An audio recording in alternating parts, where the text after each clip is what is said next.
সংসার জীবনে কাজকর্ম আমরা মোটামুটি টুকিটাকি সব গৃহিণীরাই জানি। তবে আপনি যদি কিছু টেকনিক খাটিয়ে কাজ করেন, আপনার কাজগুলি কিন্তু অনেক বেশি সহজ হবে। আমার আজকের ভিডিওতে আপনাদের জন্য এমন কিছু টিপস থাকবে যা আপনাদের কাজকে অনেক বেশি সহজ করে দেবে। এখানে আমি গরুর মধ্যে দেখতে পাচ্ছেন যে আমি নলি দিচ্ছি।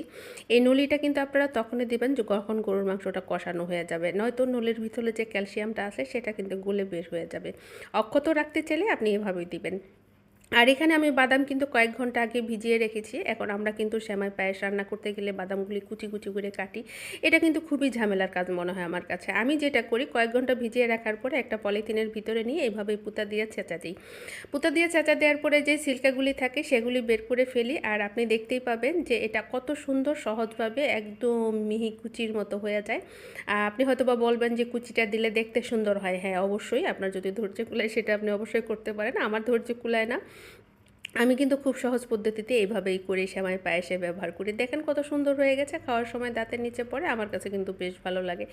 এরপরে যে টিপসটা শেয়ার করব, ব্লেন্ডার ব্যবহার করতে করতে কিন্তু আমাদের ব্লেন্ডারটা একদম কেমন যেন ব্লেডটা ধারালো কমে যায়। যখন আপনার ব্লেন্ডারের ব্লেডের ধার ভাব কমে যাবে, তখন আপনি এটার মধ্যে বেশ কিছু লবণ দিবেন, এমন পরিমাণে লবণ দিবেন যাতে ব্লেডটা ঢেকে যায়। এরপরে ব্লেন্ড করে নেবেন। এরপরে লবণটা আপনি আবার খাবারের জন্য ব্যবহার করতে পারেন। এতে করে কিন্তু আপনার ব্লেন্ডারের ভিতরটা অনেক পরিষ্কার হবে আর অনেক ধারালো হবে। আর যাদের মাইগ্রেনের সমস্যা আছে তারা কিন্তু বেশ কিছু সময় থেকে থেকে হাতের মধ্যে এভাবে যদি বরফ ঘষে নেন, আপনার মাইগ্রেনের সমস্যাটা অনেকটাই সমাধান হয়ে যাবে। এখানে আমি রুটির ডো তৈরি করব, সেই জন্য 2 কাপ পানি দিয়ে দিচ্ছি। আপনারা অনেকেই নতুন গৃহিণীরা আছেন যারা জানেন না যে কতটুকু পানি দিতে হয়, কতটুকু আটা দিতে হয়। এখানে আমি একটু লবণ দিয়ে দিলাম আর দিয়ে দিলাম তেল। আটা সিদ্ধ করার সময় যদি আপনি একটু তেল দেন, আটাটা কিন্তু খুব সফট সুন্দর হয়। আর এখানে আমি 2 চায়ের কাপে পানির মধ্যে কিন্তু 4 খুন্তি আটা দিলাম। 2 চায়ের কাপে যদি আপনি 4 খুন্তি আটা দেন, আপনার কিন্তু পারফেক্ট একটা ডো হবে। তার মধ্যে কিছুটা সয়াবিন তেল অবশ্যই দিতে হবে আর লবণ তো অবশ্যই দিব। এবং আটাটা যদি খুব ভালো করে সিদ্ধ করেন, এরপরে যখন আপনি আটাটা মথে নেবেন, আটাটা হবে অনেক বেশি সফট।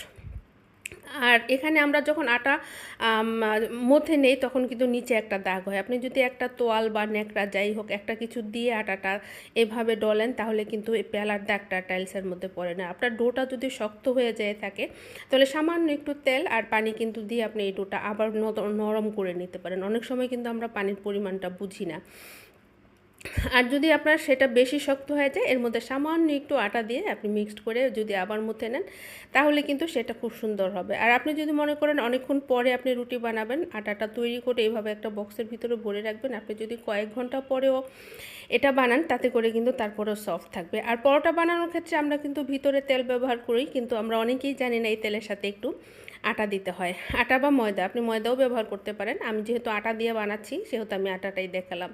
তেলের সাথে একটু ময়দা বা আটা দিয়ে তারপরে 4 ভাঁজ করে আপনি পরোটাটা বানালে কিন্তু এটা পার্ট বাই পার্ট খুব সুন্দর হবে। আমরা রুটি ভাজার সময় বা পরোটা ভাজার সময় অনেক সময় কিন্তু তাওয়ার গায়ে লেগে যায়। আপনি তাওয়াটা গরম করার পরে যদি এরকম কয়েক ফোঁটা তেল দিয়ে দেন আর একটা টিস্যু দিয়ে মুছে নেন, তাহলে কিন্তু সেটা আপনার প্যানের গায়ে কিন্তু লেগে যাবে না। এটা খুবই সহজ হবে। ভালো লাগলে একটু লাইক, কমেন্ট, সাবস্ক্রাইব করে দিয়ে পাশে থাকবেন।